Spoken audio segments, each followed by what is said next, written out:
Pastor Yang's church is always on the run, it's always on the move. They live in Myanmar, what many people still probably think of as Burma, a very disordered country, a very unhappy country, a country which had a military coup a few years ago, after which there's been civil war. And of course recently there was a major earthquake in Myanmar. For Christians in Myanmar it's very difficult. They're a very small minority.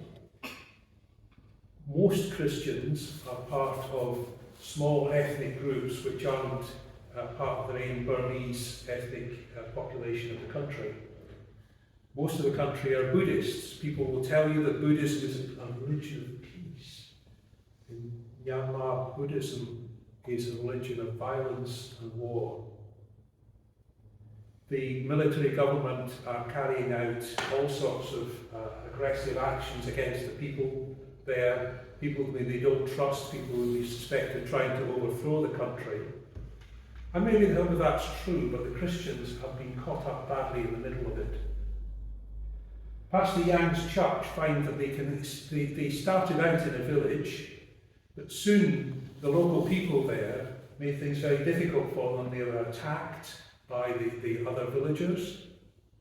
Later they were attacked by a guerrilla group who made them all lie down with a gun at their head while the guerrillas went off and stole everything that they had in their houses. So they fled from that village to another village, and within weeks the people there made things very difficult for them. They had to move on again. Pastor Yang even moved to the village where he had relatives, but even there people were hostile to them because they weren't Buddhists and because they were attracting the attention of the government, and so they had to move on again. Pastor Yang has small children, and he says, I find it so difficult because I can't make things safe for my family. Every time we have to keep moving to escape persecution. And that's the experience of so many Christians in the persecuted church. Someone said the persecuted church now is becoming more and more a refugee church. We have a figure here that over 250,000 Christians were displaced from their homes last year. Many of them are living in refugee camps. The two countries which have got the highest population of Christian refugees at the moment are in Myanmar and also in Nigeria, which is a place where there's been a tremendous amount of violence against Christians. But the whole of West Africa is now a place where there's tremendous violence against Christians. Many have been driven from their homes, from their farms. Many of them have seen terrible acts of violence. They've seen their families murdered. They've seen attacks and violent people being beaten up. Houses have been burned down, churches have been burned down, farms have been destroyed. And across the whole of West Africa, the church is being driven out, and in many places is having to live in refugee camps. I think I told you last year the story of Pastor Barnabas in Nigeria, who's been leading a church in a refugee camp for over 10 years now. And they have no idea when they'll be able to go back to their own homes. The place that they came from is still in the hands of violent men. And Pastor Barnabas says, sometimes I hear people saying, I really don't know whether it's worth carrying on in faith. Would it be better just going home and abandoning Christ? And his task is to keep people, remind people that God is still looking after them. And that's very difficult to do when you've seen the things that they have seen and when you've experienced the things that they have experienced. And that's the same for Pastor Yang's church as well. And it's the case for many other churches across the world. We were shared recently the story of two Vietnamese believers who who had, originally they were animists. They were animists. They believed in spirits, in nature spirits. They met a Christian pastor who taught them the gospel, and they became Christians. And as soon as they became Christians, they were ejected from the village, because if they're not animists, then the spirits won't come. The spirits won't bring food. The spirits won't bring. They won't make the cattle have calves and so on. So they were cursed on the village, and so they were driven out. And again, they were driven out. And yet, that God is using that refugee church in many amazing ways. There are people being driven out from one place and starting new churches in another. We shared with a story from a pastor in Turkey who said that there are so many refugees coming to Turkey from Iran, and they're being moved by the government all over the country, and they're just going there and starting churches. So, when you read in the book of Acts about how after the great persecution in which Stephen was martyred, many people were driven out of Jerusalem, and they went all over Palestine preaching the gospel, and people started becoming Christians who had never heard the gospel before. And this is happening in our time. God is using that refugee church to spread his gospel. But nevertheless, these believers on the run are part of a great number. 380 million Christians last year were identified as living within severe or extreme persecution.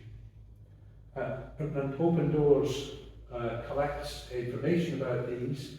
We've particularly focused, trying to get people to focus on the fact that 4,500 Christians last year we know were killed because they were Christians, and that was mostly in West Africa.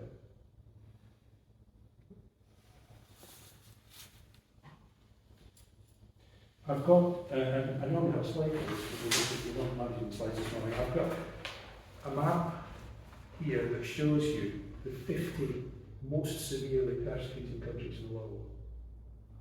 And I'm happy to share that with you. Open Doors collects a list of the 50, well, it's just the top 50 countries, I suppose really the bottom 50 countries in the world to be a Christian, and the countries where there is most persecution against Christians. And we have that in a resource which you can order from Open Doors. I have one or two of those that I can share, but we're finding it more and more expensive to print this, so we're only printing it for people who actually are definitely going to request it and use it for prayer. If you've already got it, that's great. If you haven't, then I can help you to get it. I do have one or two. The other resource that's the same as this, this gives you information about the 50 most severely persecuting countries and how the church is doing in those countries, and ideas for prayer. And it's also summarised in this smaller booklet, which is originally aimed, I think, at Key Stage 2 children. But actually, I think it's really well written, and I find a lot of people use this because it's really simple, rather than this, which they find a bit heavy going. So I do have a few of those as well. So we try to collect information about the persecuted church and to share it, because we want people to know what is going on so that they can pray. And also we want to know people who know what's going on, because we want people to know what God is doing. Because although persecution is getting more and more severe, to get on the world watch list now, the top 50, things have to be really bad. They have to be a lot worse than they were 20 years ago. We've had instances about 4 years ago, things that normally North Korea has been the most severely persecuted nation. About 4 years ago, it actually dropped to number 2. Not because things have gotten better in North Korea, they've actually got worse, but because they got so much worse in Afghanistan. And that's the nature of things. Often countries slip down the world watch list, even though things are still getting worse, because other countries are getting more severely worse. So persecution is growing in many parts of the world. And yet, almost every one of those 50 countries has a church that we know is growing. And the church in Myanmar is growing. The church in Nigeria is growing. The church in North Korea is growing. We recently heard of a group of North Korean Christians who have been baptized in China. They have to go to China to be baptized. But even in those most severe places, God is still building his church. He's still keeping that promise that the gates of hell will not prevail against his church. And Jesus foresaw that. You know, he talked about it very openly. He talks a lot about persecution. Jesus reminds people that if they're going to follow him, that things will be difficult. He doesn't try and pull wool over people's eyes and do a big sell. He tells the people what it's going to be like. And so we've focused on two little bits from the Sermon on the Mount this morning. It's interesting, verse 10, 11 and 12 are the end of what we know as the Beatitudes, where Jesus says that actually God blesses surprising people. You know, he begins with blessed are the poor in spirit. And you'll see that the first beatitude, blessed are the poor in spirit, and the last beatitude, blessed are those who are persecuted, are sort of mirror images. Because for both of them, the blessing that's given is, for theirs is the kingdom of heaven. And then Jesus goes on to sort of lay out more that final beatitude in verses 11 and 12. So he says, blessed are those who are persecuted because of righteousness, for theirs is the kingdom of heaven. So what does that mean? Well, he said, blessed are you when people insult you, persecute you, and say all kinds of evil falsely against you because of me. Blessed are you when that happens. And these are the things that our brothers and sisters in the persecuted church are experiencing. People insult you. They say, you are evil people. You are doing harm to our village. You are doing harm to our country. You're standing against our religion. You're evil people. They say, Christians are told, you're going to hell because of your beliefs. Small Christian children are told, your parents are harming you because of what they're teaching you. They say evil things to you. They persecute you, so people face violence, people face prison, people face death for the sake of Jesus. And they falsely say all kinds of evil against you. You know, Christians, think about this morning, Christians in Iran will be facing again the accusation, you are agents of America. You are agents of the West because you're different. Christians are told they have really evil things said against them, and that's a common thing. We've heard from a pastor from, I think, Iraq, who reminded us every time the West bombs somewhere, whether it's in Iraq or Iran or somewhere else in the Middle East, but every time that happens, churches will be destroyed, Christians will be beaten up, because people will say, you are agents of the West, you are not like us. And they say evil things against you. So Jesus says, when these things happen to you, rejoice and be glad. And this word rejoice is the Greek word makarios. It means happy, blessed. Congratulations. Jesus is going, it's like he's gone to the card shop and he's looked through the cards that say happy birthday, and he's looked through the cards that say congratulations on your new job, and he's found the one that says congratulations, you're being persecuted. And he's sending this card to us, congratulations, you're being persecuted for the name of Christ.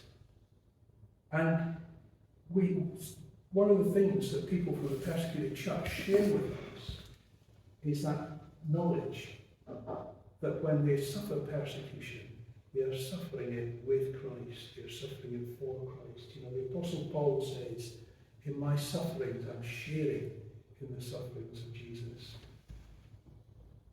And they said, and also Jesus says, they persecuted the prophets who were before you. And the reason I actually asked that we could sing 23rd Psalm this morning is because Pastor Yang shared it with Open Doors. He said, this is one of the psalms that help my family to keep their eyes on God. And particularly, though I walk in the valley of the shadow of death, you are with me. And we remind ourselves, he says, that even though we are walking in a dark valley in our country and in our church, that God is with us, that he's not forgotten us.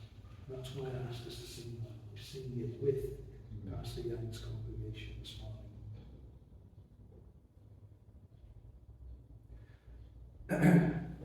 And so Jesus says persecution is going to happen. He doesn't say it's good. He doesn't say it's really good when you're persecuted. He just says it's going to happen. And God sees you and he recognizes your faithfulness and he blesses you. And he says, congratulations, you're standing with Jesus. But Jesus then goes on to say, even in that situation, there's something to do. He says, you're the salt of the earth, you're the light of the world. Under persecution, he's saying, don't hide away, there's a job for you to do. We heard a North Korean Christian called Ju Min. Ju Min became a Christian through listening to Christian radio. She managed to find a secret radio that had been left by a family member hidden. And she heard the gospel through this. And she began to share in fear that faith with other people. She was able to share that faith with other people. Eventually, she had to leave North Korea. She managed to escape, cross the river into China, and she was helped by Chinese Christians there. And they said to her, what do you want to do now? We can help you go abroad, we could help you go to South Korea. And she said, no, I want to go back. I want to go back to North Korea and share and help the church there. I can't imagine that. The courage that it takes. And also the sense that that's what God is calling her to do. She is going back to be the salt and the light in that very dark country. The chances are she'll never ever leave North Korea again. Many Christians in North Korea, if they're found, many of them are just shot on the spot. Others are sent to labour camps from which almost nobody ever comes out. That's what Ju Min has gone back to do, to take off. For others, it's a different call. For Pastor Barnabas in Nigeria, it's a call to keep that church going after 10 years in a refugee camp. For Pastor Yang and his wife, it's the challenge to keep that church going when they're having to run every few weeks to somewhere else to escape persecution, to escape violence. For each of them, it's a task to do, even though there is persecution. And that's a challenge to all of us, isn't it, as well? Some of us maybe face quite a bit of difficulty. Maybe our families give us a hard time because of our Christian faith. Maybe there are neighbours or friends who have a regular go at us because they know we're Christians. Well, you're a Christian, so what about this then? What about that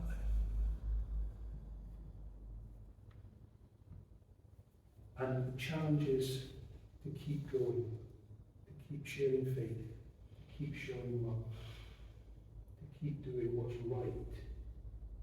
Perhaps in a situation where it's very hard to do what's right because lots of people around us are doing dodgy stuff. And with the challenge is to keep going, whatever. So what can you do to help? Well, the most important thing that we ask everybody to always is to pray. That's the most important single thing we can do. And when we ask persecuted Christians, what would you like us to do to help you? The commonest thing that they say is, please don't forget us, please pray for us. Because knowing that there are people who are praying for you, perhaps when you're in prison, perhaps when you're facing the run, perhaps when you're facing more and more violence, knowing that there are people who are standing with you and praying for you is the most important thing, because then you know that you're being remembered before the Lord. So encourage you, please, if you would please to pray for suffering Christians. I've got some resources that might help you to do that. If you would like, then we can put you in touch with Open Doors and they will send you their regular prayer material. We produce a magazine and a prayer letter every 2 months. That gives you a bit of background information.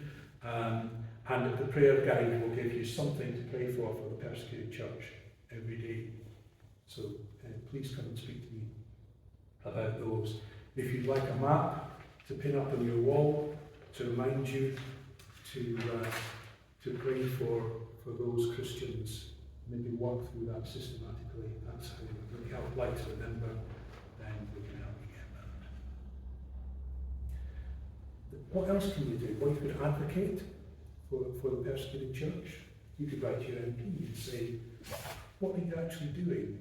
What is Britain doing about the situation of Christian persecution? And governments have actually been taking that up a bit under some pressure, partly from MPs that Open Doors have influence with. And actually writing to your MP and saying that is really helpful. Really important thing you can do is, at the moment there is a petition about the violence in Africa, in West Africa, trying to bring this to the notice of major governmental bodies. And this is a petition that started not by Open Doors, it was requested by West African church leaders. Please could you publicise our situation, because we feel it's just getting disappeared from the news. The news has moved on to other places and they're not really realising the situation of the African church. And so Open Doors is acting as a sort of agent really to collect signatures of this petition called the Rise Africa, which will be submitted to the governments, but also to the African Union, who are probably the body who are most likely to be able to bring influence to bear. So certainly that would be a great advocacy thing that you could do to help. You can actually write to Pastor Yang if you want to. We have links with some Christians, persecuted Christians, who are able to receive messages of encouragement, and what you do is you send them to Open Doors and you forward them by email. So you could write to Pastor Yang if you would like to do that. We certainly welcome your giving. If you're able to give a small amount regularly, it's particularly helpful for us, because that allows us to plan what we're doing and to plan what actions we can take in the coming year. But you don't have to pay. So if you sign up with Open Doors, you don't have. It's not you've got to give a donation to get anything. You can get the material free if you're not in a position to give. So as I say, you'll have to pay to pray. But if you're able to give something, that would be great. And I know that some people already do that. Thank you very much. But most of all, please, will you remember our persecuted brothers and sisters? The Bible says, remember those who are in prison in the book of Hebrews. Please remember our persecuted brothers, sisters, and those children of the persecuted church. Please pray for them.